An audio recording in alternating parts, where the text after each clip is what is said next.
Thank you again for joining. Thanks for joining our webinar on the Smoking Cessation Service. We have Jan Ward joining us to run through the service and what that means for you guys as contractors. And we've also got some colleagues as well from the Trust to explain to you how the service is going to run from their side and what we are going to be doing across Warrington and Halton area to support with that contract as well. So I'll pass swiftly over to Jan, who will be able to go through the presentation with you. And then as we go through, we'll bring in other colleagues as well from the Trust to discuss the service going forward as well. So over to you, Jan. Thank you, Sarah. So my name is Jan Ward. I'm a pharmacist at Midlands and Lancashire CSU. So some of you may be already aware that the CSU is being commissioned by NHS England to support the implementation of the Smoking Cessation Service. So I am part of the implementation team, and we're a small team, and we're 4 pharmacists, including myself, and we're all responsible for different regions across England. So I am the point of contact for the Northwest region. Could I have the next slide, please, Sarah? Yeah. So agenda for today, I'm going to give you a background on the Smoking Cessation Service. Then I'm going to talk about the pilots whose findings was used to commission the service. I'll also give you an update on the implementation status of the service, and then I'm happy to take any questions at the end. Thank you, Sarah. Could I have the next slide, please?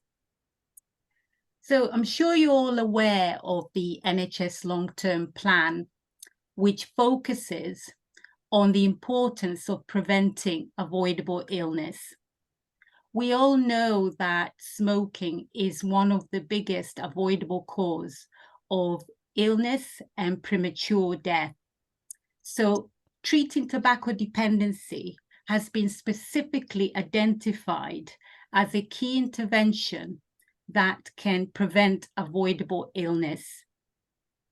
And so the NHS long-term plan, the prevention is a core component of the NHS long-term plan, which sets out clear commitments for the NHS contribution to tackling tobacco dependency. It includes, by 2023-24, all people admitted to hospital who smoke will be offered NHS-funded tobacco treatment services. And this includes acute, maternity, and mental health services.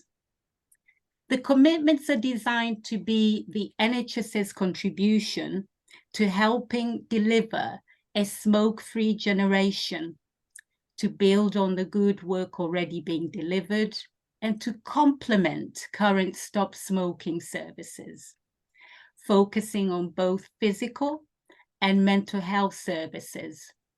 Also to introduce a level of national direction, but with local development and delivery. Could I have the next slide, please? So previously, we've had smoking cessation services exist in the community, but their involvement of community pharmacy has been variable. We know hospital tobacco dependency services are adopting the Ottawa model for smoking cessation to support the delivery of the NHS long-term plan.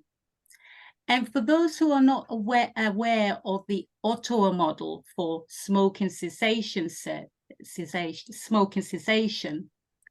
it is systematic. It involves systematically identifying a patient's smoking status when admitted to hospital, followed by brief advice, individualized, personalized bedside counseling, timely NRT or pharmacotherapy, and the patient is followed up after they've been discharged.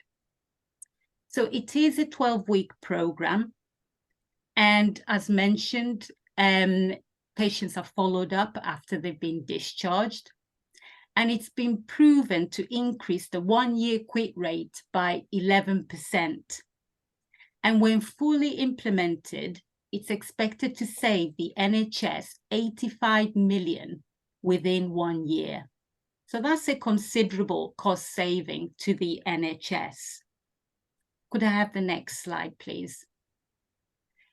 What is the aim of the Smoking Cessation Service? It's to support delivery of the prevention ambitions in the NHS long-term plan, and for community pharmacy to become a nationally available choice for patients to access smoking cessation support post-discharge. So it's not to replace a locally commissioned service. It's to add additional capacity in the smoking cessation pathway and to increase patient choice. I think that's a really important point to make. Could I have the next slide, please? So the Smoking Cessation Service is an advanced community pharmacy service, which was commissioned nationally as part of the community pharmacy contractual framework. And it follows on from the smoking cessation transfer of care pilots that first started in October 2020, with the Royal Oldham Hospital being the first pilot site that made referrals to 12 community pharmacies in the Oldham area. The pharmacies were selected following an expression of interest process, and it was important that they provided good geographical coverage as well as extended opening hours. There was also a second pilot site down south working with Guy's and St. Thomas's Hospital and King's College Hospital. And the data from the pilots was used to inform on what the nationally commissioned service would look like. I should mention that the pilots have now transitioned into the Smoking Cessation Service. Could I have the next slide, please? So here's some data from the Oldham pilot, which took place in October 2020 to December 2021, where 201 patients were referred to pharmacies and 81 patients enrolled in the service. Now, this equates to a conversion rate of 40%. And this was actually in line with the numbers of patients that were enrolling in the locally commissioned service. And the 4-week quit outcome was 57%. This is really positive outcome, and it was actually slightly higher than the locally commissioned service. 19 patients completed the 12-week program. And so the 12-week quit rate was 23%. I should mention that 41% of the patient recording a quit at 4 weeks went on to record a quit at 12 weeks. So these findings are really positive and demonstrate that community pharmacy can deliver on outcome just as well as a locally commissioned service. Another important finding of the pilot was it tested the referral pathway to pharmacy, that whether it was acceptable to patient, and it was. So that's really important point to make here as well. Could I have the next slide, please? So we had the pilots, and obviously they transitioned into the nationally commissioned smoking cessation service.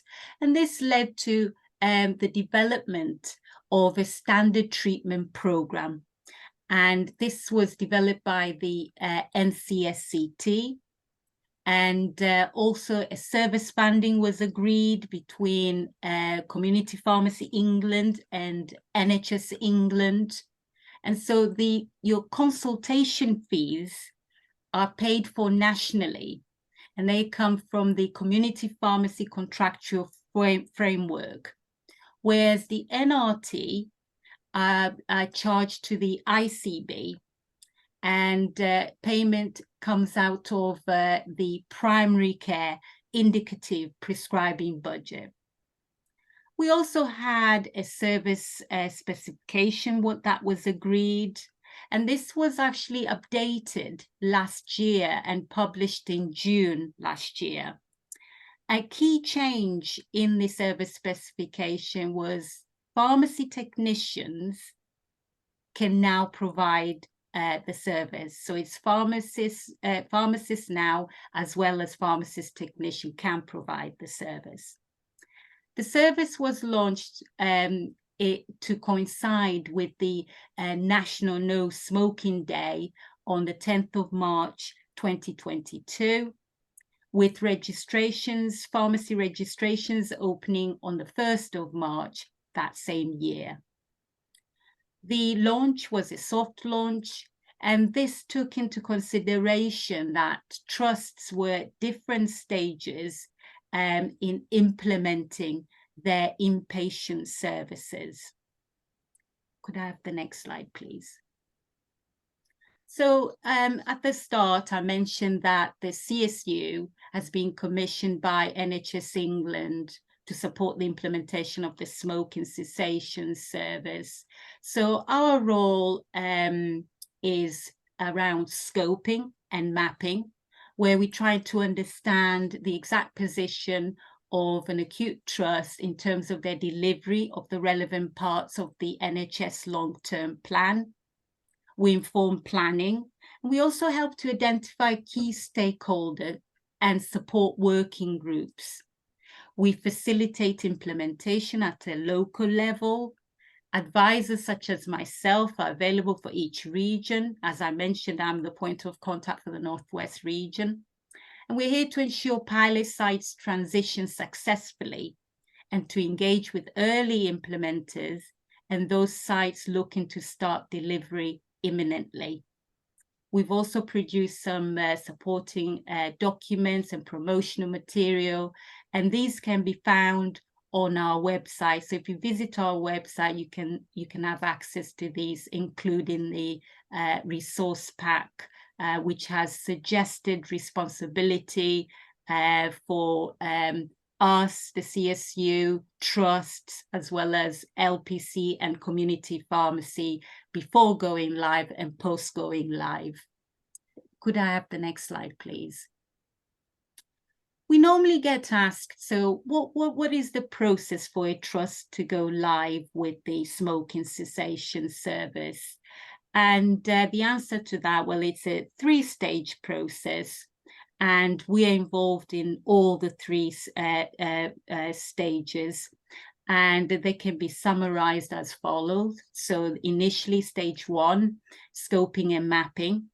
It's important we identify key contacts at the hospital, and we normally arrange meetings. And at those meetings, we try to gain an understanding of the trust position in terms of setting up their inpatient service. And during those discussions, a trust will show intention or whether they want to implement the smoking cessation service.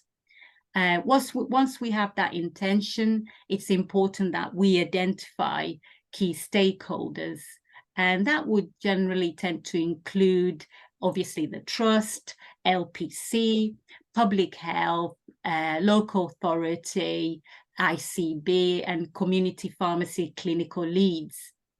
So once we have the right sort of people around the table, then we move on to stage two. It's important that we understand and establish a referral pathway to pharmacies, as well as a referral route. Now, it used to be 50-50 split between PharmOutcomes and NHS Mail as a referral route to pharmacies, but now PharmOutcomes is a lot more popular.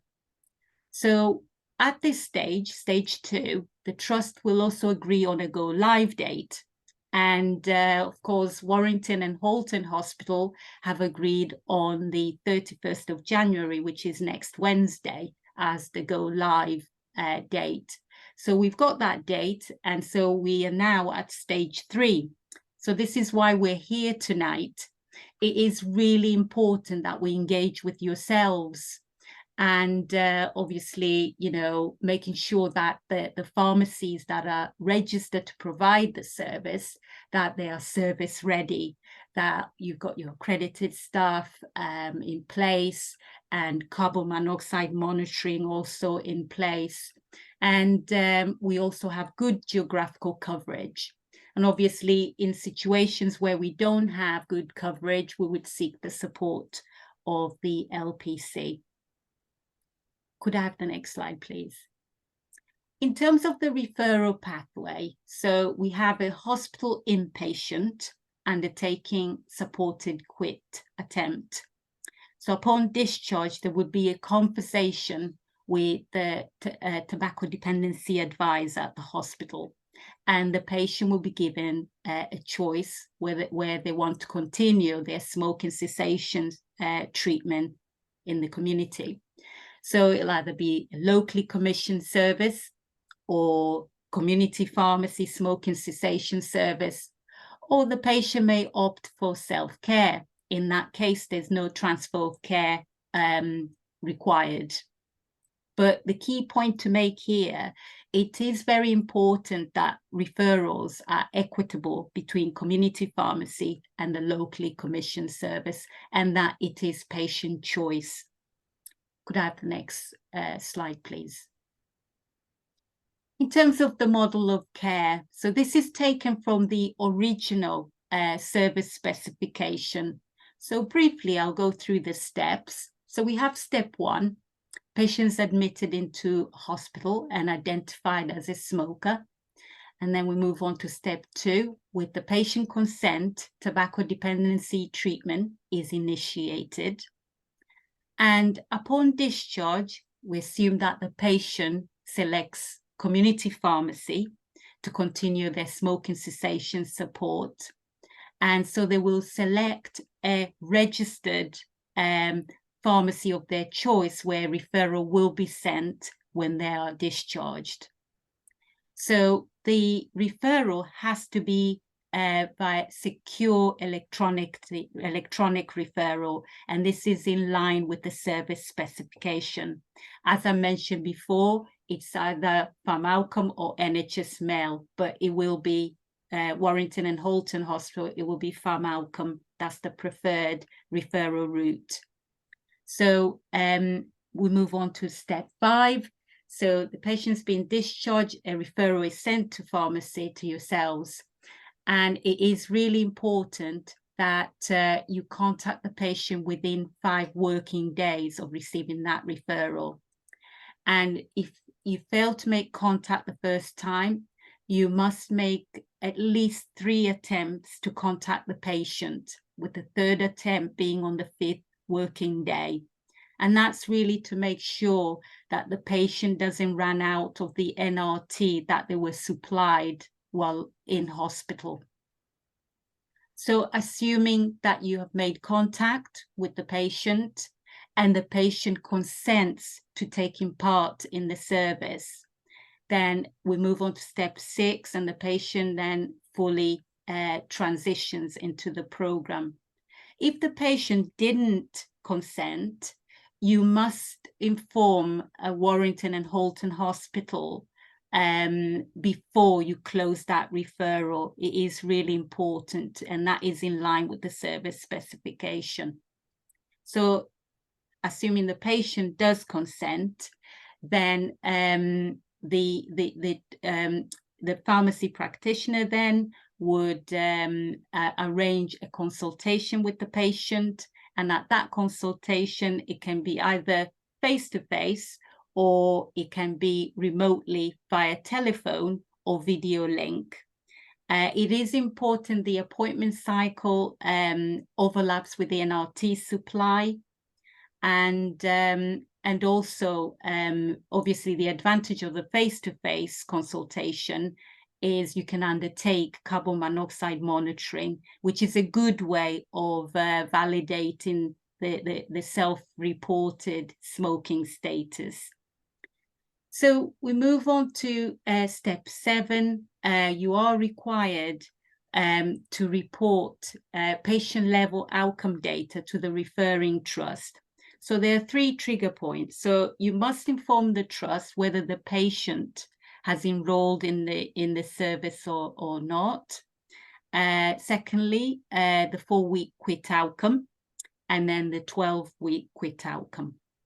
And you also have to notify the GP that you're providing the service to their patient. And also at the end, you need to just let the GP know whether the patient has had a successful or unsuccessful quit attempt. The information you need to send to GP, it's all in the outlined in the service specification. Could I have the next slide, please? In terms of training, so you have to have undertaken the NCSCT, Stop Smoking Practitioner Certification. And once you are a certified practitioner, you must complete the specialist modules in order to support pregnant women and people with mental health problems. You also have to undertake the NCSCT module on using e-cigarettes. Although the supply of e-cigarettes or vapes is not within the scope of this service, you can still provide behavioral support to patients who use vapes or e-cigarettes as part of their quit attempt. You also must have read that standard treatment program I mentioned earlier.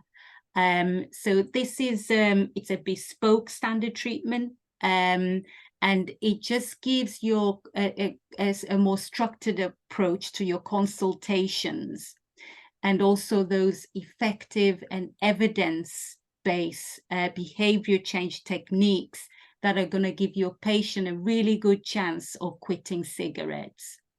You also need to be competent in undertaking carbon monoxide monitoring, and also be familiar with your SOP for service provision. Could I have the next slide, please?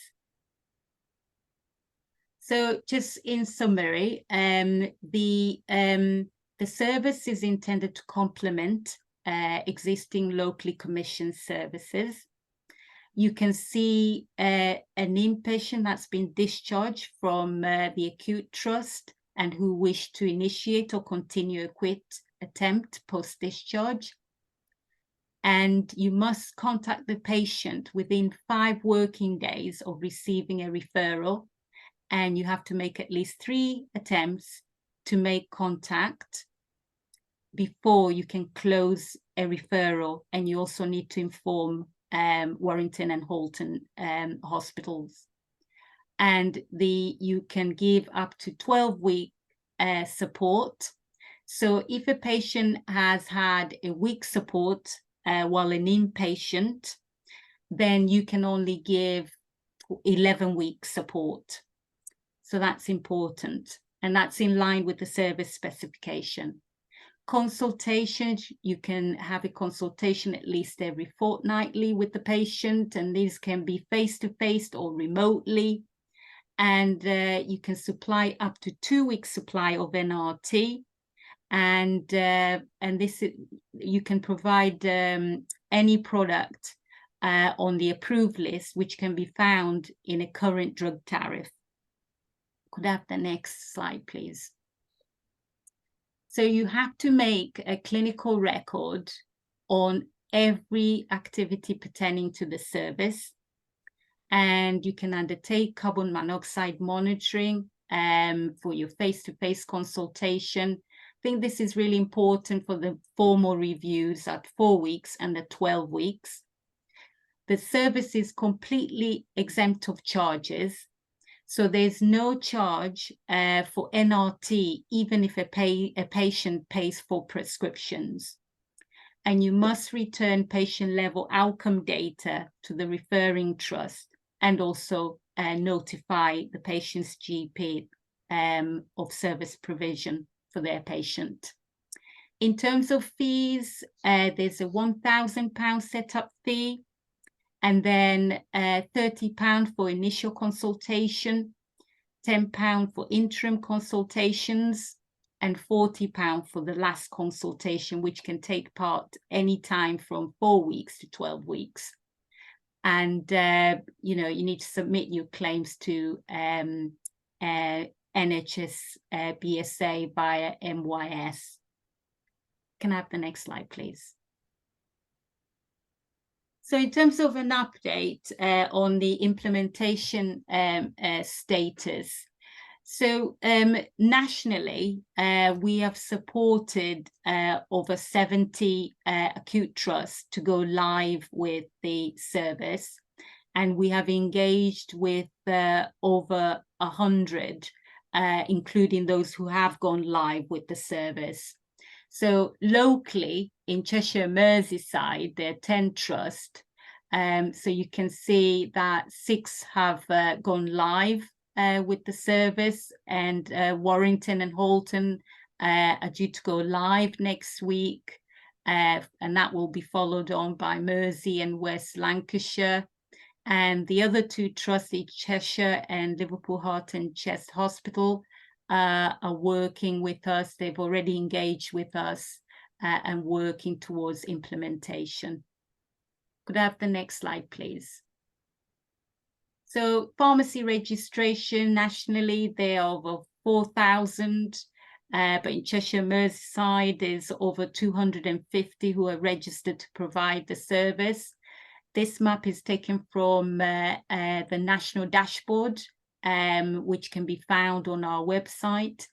It is a guide, so it's not 100% accurate, but it gives the implementation status of trusts as well as registration status for pharmacies. Could I have the next slide, please?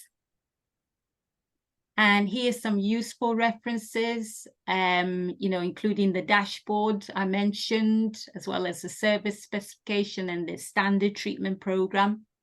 You know, please, you know, feel free to visit our website for resources as well that I mentioned earlier. Could I have the next slide, please? And that brings me to the end of my presentation. Thank you for listening. Thanks, Jan. So if you do have any questions for Jan, she will be staying till the end of the presentation and the end of the webinar. So feel free to ask any questions. There is a Q&A where you can ask any questions, or if you're not able to access that function, there is a chat function there as well. So either one, and our speakers will be able to answer any questions that you have. So I will pass over to Tara, who is one of the representatives of Halton and Warrington Trust, and she will be able to take it from there. Thanks, Tara. Thank you. I'm Tara Raj, Director of Population Health and Inner Policies at the Trust. I'm just delighted to welcome you know, this referral pathway. I'm really keen that we actually make the most of patient choice in terms of meeting one of our biggest public health challenges, which is you know, the referrals to smoking cessation are so important. If it's 1 or 2 things that we can do well, smoking cessation is one of them. It's going to make a real difference to our population's health. We've got our Chief Pharmacist, Paul Mooney, who many of you will know, it has not been able to make it today. He was hoping to, so I will double up as Paul as well. We have colleagues from Livewire and Halton Health Improvement who are going to say a few words about their service. So it probably wouldn't be right as a public health person, I have been Director of Public Health in Warrington as well, to not say anything about the epidemiology. So I will talk a little bit about that and just finish on the importance of community pharmacies in us helping to achieve our goals. So in terms of smoking prevalence, this data is from the GP practice survey.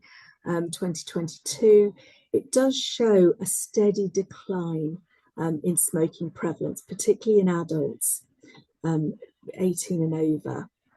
So that's a really good picture. I'm just going to show a few more slides about the epidemiology locally. So this is, unfortunately, the smoking rates in our most deprived communities are still relatively high.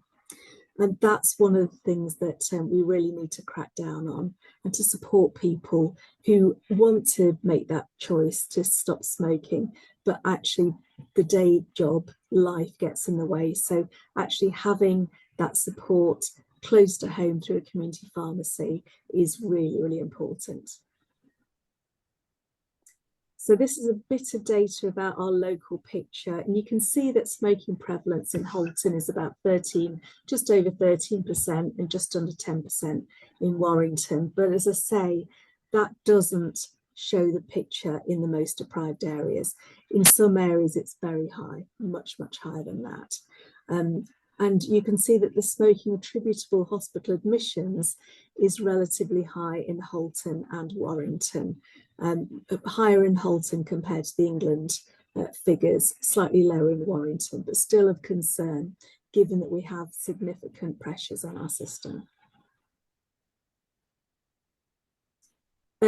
Jan has already talked about the Ottawa model, so I'll skip the next two slides, but just to say we are evidence-based, so you just have to do a few clicks, Sarah, to get all the data on and move us on. But you can see that on the Ottawa model, it actually does work. So starting those conversations in the hospital actually does help to cut our smoking rates. And success is quite good if the initiation happens in hospital. We've got fantastic, we've got a fantastic team of clinicians in the hospital and healthcare assistants who are trained, many of them in very brief advice. So that's the 3 A's: ask, advise, and act. So you'll probably be familiar with this, having done some of the training to support smoking cessation. But the pathway is, as Jan mentioned, everyone is offered on admission. There, you identify whether they're a smoker or a vapor. You're asked if people want to have some NRT support in the hospital, and we're advised that the best way to stop smoking is to have that medication, but more importantly, that specialist advice that our community smoking cessation services give, as well as our community pharmacies. And then ACT, which is about that referral. So we're settling patients on the ward who are inpatients. We're offering NRT and different forms, and then we're offering that onward referral. On discharge, that's where we go to either the community pharmacy teams or the smoking cessation services. And I think the main take-home message is we work as a system. We are Warrington and Halton as joint service as we can be, and we'd like to welcome you into that family. You already, many of you deliver on some amazing public health work across the areas, and this is part of that. So you are part of the system and part of the family. We've produced a poster that's going up in our wards. Just a quick overview of, if a patient smokes X number of cigarettes a day, you might want to offer X, Y, and Z. You will have your own tailored advice, but you're very welcome to use that as well if that's helpful. Just a quick picture of how many smokers and vapors we have admitted to our wards. We have between 200 and 250 a month. That's obviously, it's certain months it's higher and certain months it's lower, but it's around that figure. And you can see in the first week of this year, we actually had 46 patients who smoked. 25 of those were offered nicotine replacement therapy. We're not a 24-hour service, so we don't get to the patients who are admitted at the weekend. That knocks a few patients off, and we don't get round to offering everyone NRT. Sometimes it's not appropriate. Sometimes it's just there are other things that take over. So we're working on that as an inpatient system to try and increase that offer. So we do have that. I'm going to sort of pause there and bring Tisha and Jill in. So please just bear with us. So Tisha first, please. Hi, I'm Tisha Bainton. I'm Tobacco Control Coordinator for Halton Borough Council. Part of my role is managing the local stop smoking service that works for Halton Borough Council as well. We came over in 2014 to the council. We were 2P'd over from the NHS, so there's still a few NHS bods around in our team, in the health improvement team, and we were directly employed to work within the public health department. So our Stop Smoker Service is also designed on evidence-based practice models and theories and complies with the quality principles for the provision of stop smoking services, which are set out by the Department of Health and Social Care, and also the National Centre for Smoking Cessation Training, which has already been mentioned, and also NICE guidelines. Our team's a small team. There's 6 of us, but we only make up 4 whole-time equivalents, so we're quite a small team. The sort of venues we deliver in are community venues where there is high footfall. So, for example, we work 4 days a week in Widnes Market. We have a stall there where we deliver the service from. Runcorn Shopping City, the new NHS Help Hub, which is in the shopping city, we have a session there. Halton Direct Link, and the community shop where people who are on benefits can go to purchase cheaper goods. So we have a session there as well. We plan to have in the future sessions in the family hubs, the new family hubs that are emerging in the community, citizens advice, and the unemployment centres in Widnes and Runcorn. And hopefully Halton Hospital in the near future. We used to have a session there a few years ago now, but for outpatients and for the general public to be able to access our service there. We offer telephone support as well as face-to-face. Telephone support came about through COVID, really, because we all had to go remote. So we couldn't see people face-to-face. We couldn't do CO monitoring. So we adapted telephone support, which was quite successful. And we did some case studies and discovered that a lot of people told us that they would not have accessed us if they had to come to a venue face-to-face. So maybe because of childcare issues or not being able to get out of work or not getting paid if you come, get out of work to come to us. So we're going to keep that part of the service going, since COVID, we've kept that up. We can do home visits. They're available for those who are housebound, so we will go out and do home visits. All clients that have access to service are contacted again at 26 weeks and 52 weeks to check their smoking status to see if they've still quit, and if they've relapsed, they are obviously welcomed back into the service. The referrals, our referral source, we get a lot of referrals from GPs, and we've had referrals from pharmacies in Halton as well. Our health trainer team referring to us from their community sessions. Family Nurse Partnership, who are nurses that support young pregnant teenagers up to the age of 18. We get referrals from Warrington Hospital, so that includes cardiac rehab department, respiratory team and physio.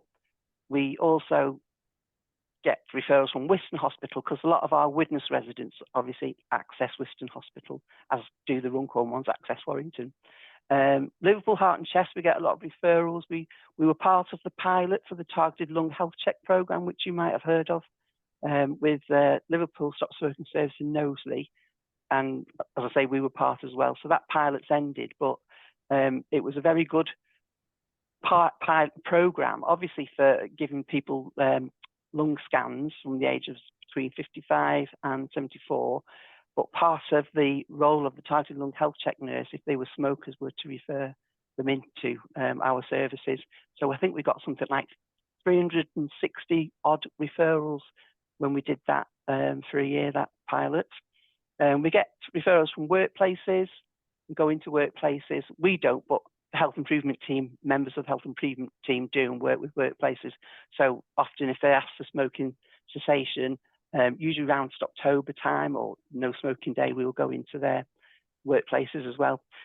CGL, that's Care, Grow, Live, which, as you probably know, is the drug and alcohol dependency services. We get referrals from there. And the Brooker Centre next to the Halton Hospital, and also we get fire and rescue service referrals. So when the fire service go out to visit people's houses and do a house check, if they're smokers, they will refer into us as well. Our target groups are, obviously we see everybody who wants to stop smoking, but we have target groups, and they're the groups with highest smoking prevalence. So that's people with mental health conditions, respiratory conditions, routine and manual smokers, smokers with alcohol and drug dependency, and also pregnant smokers. Although we don't see as many pregnant smokers now, because in Warrington and Halton Hospital, there is the maternal tobacco dependency service. So when mums go to Warrington Hospital to book in for the first appointment, if they're a smoker, they'll be seen by the team there in-house, basically. We request nicotine replacement therapy products via PharmOutcomes from the Halton pharmacies that are contracted to deliver the scheme. And currently the service is offering free prescriptions to those that normally pay for prescriptions. That's very much reliant on funding, so I don't know if that will be sustainable. The service is measured on 4-week quits and is delivered over a period of 12 weeks, where clients receive weekly behavioural support and stop smoking medication such as Zyban or NRT or vape products. Our quit rate for 22-23 was 56% of service users quit and remained quit. Vapes, okay, so I'm just going to mention vapes because we are going to be using vapes, or we are using vapes as soon as they arrive, and I know Warrington's used vapes as well. So NICE guidance recommends that health and social care professionals provide the following advice to smokers who are using or interested in using vapes for quitting. The guidance is that although these products are not licensed medicines, they are regulated by the Tobacco and Related Product Regulations to 2016. The vape that we are using, and I know the vape that Warrington are using, are also MHRA compliant. Currently, vapes are the most effective quitting aid. People using vapes should stop smoking tobacco completely if they can, because any smoking is harmful, obviously. Vapes are substantially less harmful to health than smoking, but are not risk-free, as you probably already know. The evidence in this area is still developing. This includes evidence is needed on the long-term health impact as well. So thank you very much for listening, and I'll pass over to Jill to update you regards Warrington service.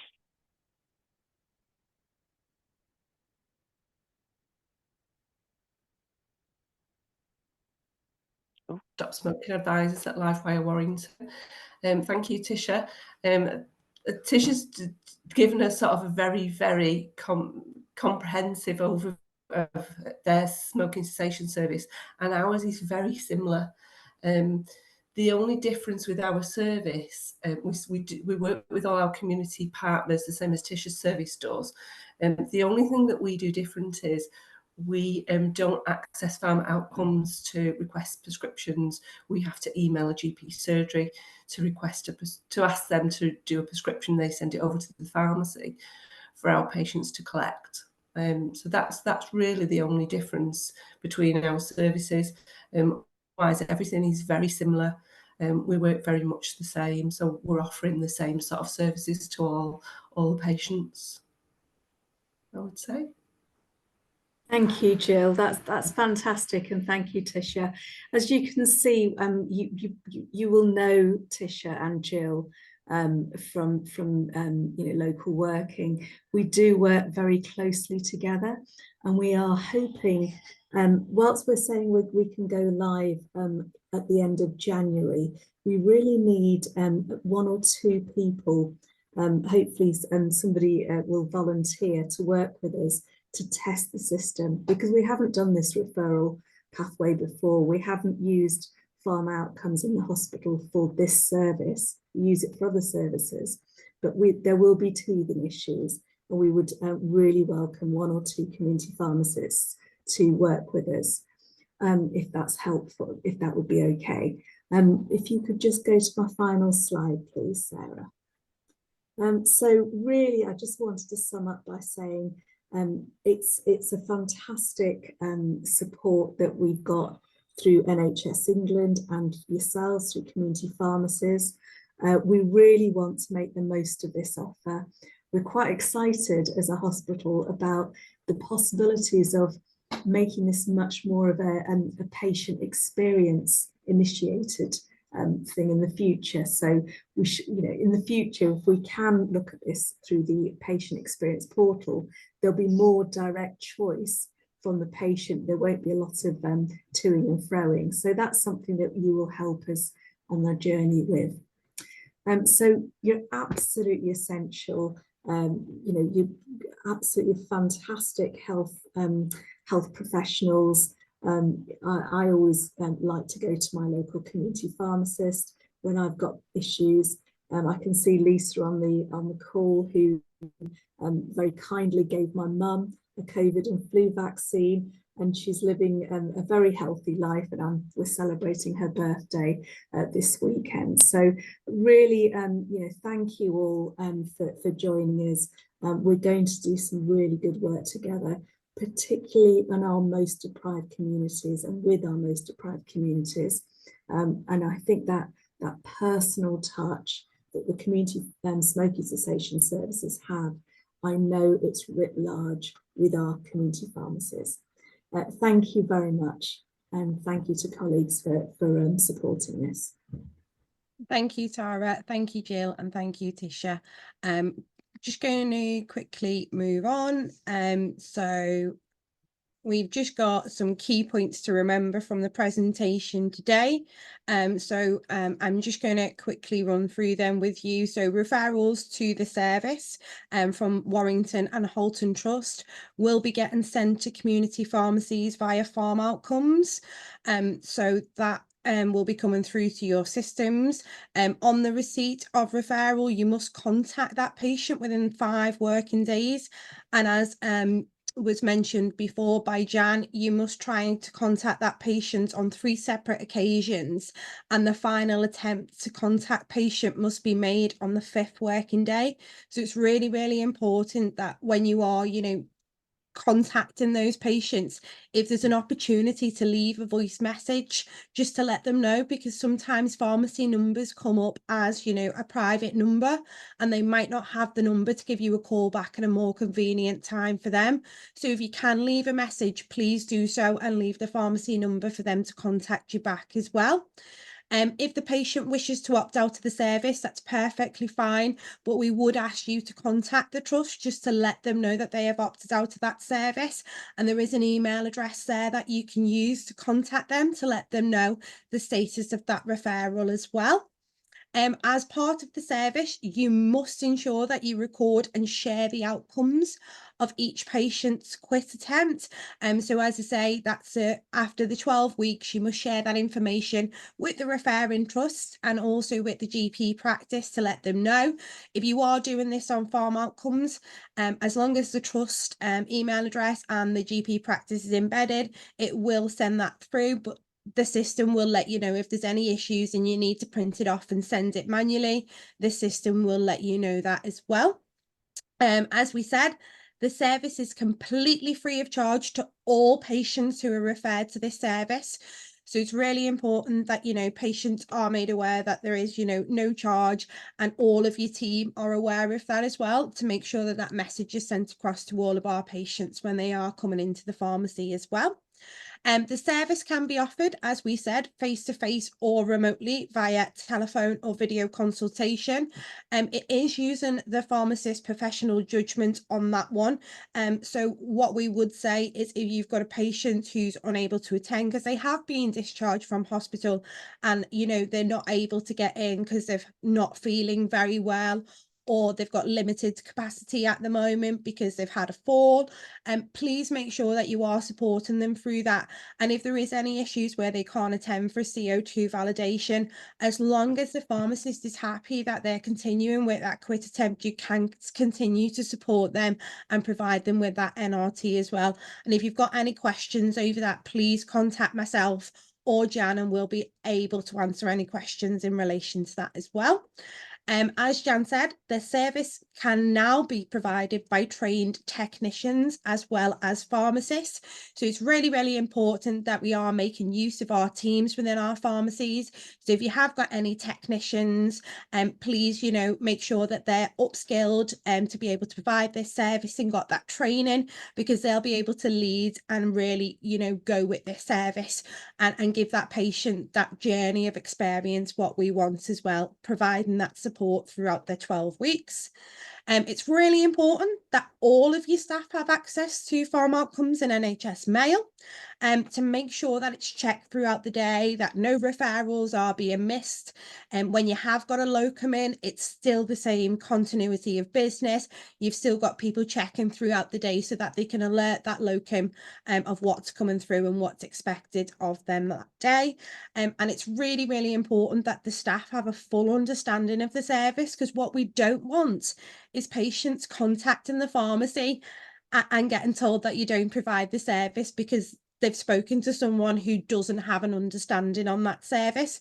So it's really, really key to make sure everyone within the pharmacy understands that what you provide, and to be able to relay that information back to patients as well. So because what we don't want is any patients to be getting, you know, falling through the net and not getting the support and products that they need to support that quit attempt, because that can make them turn back to you know, smoking, and that's not what we want from this service. So it's really, really key to make sure everyone who's working within the pharmacy have a good understanding of that service as well. Okay. So that's the end of the presentation today. So I'm just going to stop sharing my screen, and then we're just going to open the floor for questions that you may have for any of the panelists today, whether it be myself, whether it be Jan, Tara, or anyone from you know, Livewire in relation to what they provide. We've also got Adam on the call as well. So if there's any questions that you want to ask us while you've got us here, please make use of that Q&A function, and we'll be here to answer any questions that you do have. There was one question, Sarah, in the chat box around if there's not a carbon monoxide meter in the pharmacy, who would provide one? I've put the answer in there, so hopefully whoever asked that's received it. But just to confirm, the part of the setup fee that you get for first signing on to the smoking cessation service, you get £1,000 as a setup fee. Part of that is to provide your own carbon monoxide monitor. And actually, there's a link on the Community Pharmacy England site that tells you which ones are compliant with the service and which ones are currently available. So it's worth having a look through those. Contact if you've got any buying groups, Newmark or the MPA or any of those sorts of groups. Contact them to see if they've got any deals on those ones. Is probably the top tip I can give for that. Can I just add to what you've just said, Adam? There's also a technical specification outlined in the service specification on the carbon monoxide monitors, and it has to be one that can be used with pregnant women as well. So that's quite important. The tech specs linked on that same page under equipment for the service, and the CPE have confirmed that those meters are compliant. So that's probably a good place to start. Absolutely. Yeah. Has anyone else got any questions for any of our panelists, or anything else that they wish to, you know, get an answer from any of us this evening? Can I just add to what the advice you gave, Sarah? So it really doesn't have to be the pharmacist who makes that contact within the 5 working days. It can be another member of the pharmacy team that does that, and then books in the appointment for the pharmacist or the pharmacy technician, whoever is the practitioner who does the consultations. So it's just then, even say if the pharmacist or the pharmacy technician is off, and somebody else is able to make those contacts and booking in those appointments, that I think that it would be very helpful, and it just means that it's not the pharmacist having to wait and missing that 5 working day contact window. So that's really important. And a good resource to remember when you are, you know, working with diaries and things like that is you all have your, you know, Outlook diary in your NHS shared mail account, which you can all have access to if you have access to shared mail, and you can actually book in slots on that calendar that everyone else within the shared mail account will be able to see. And then obviously you will have that on the system for each day. So you will be able to identify first thing in the morning what your workload is. So it's a really good way of putting in service appointments that you have in the future with patients as well. There's a request in the chat for Jan and Sarah's email address, so you might want to pop that in the chat. I will add my email address right away for you.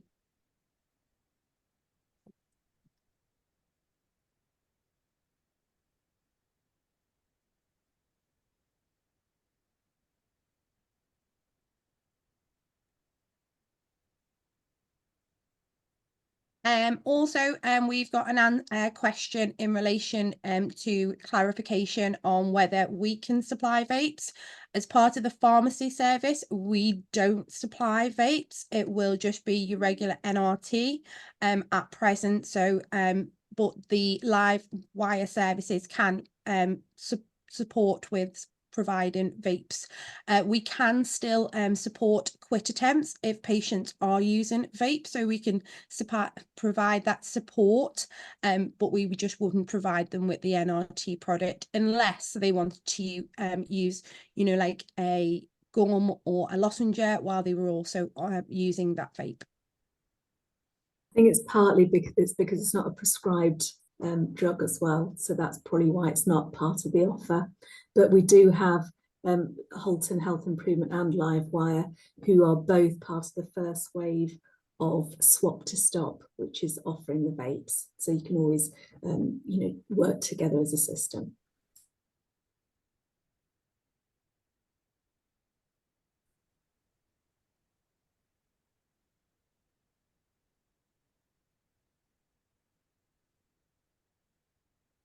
I don't know if this is one for the representatives of Livewire, but we've asked which vapes are regulated for use. I know you briefly said it before as we were going through the presentation, but are you able to provide a bit more information on that?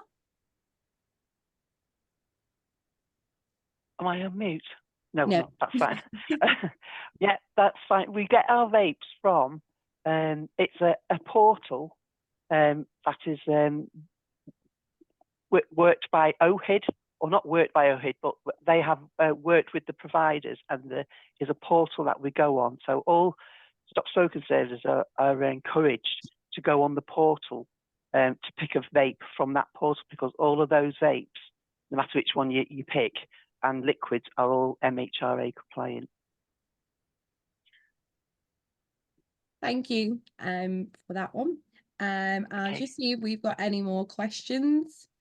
I think that was the last of, oh, we have got more questions coming in. Is pharmacy technician required to do all the NCSCT training, including pregnant and mental health? Yes, it applies to pharmacy technician and pharmacists.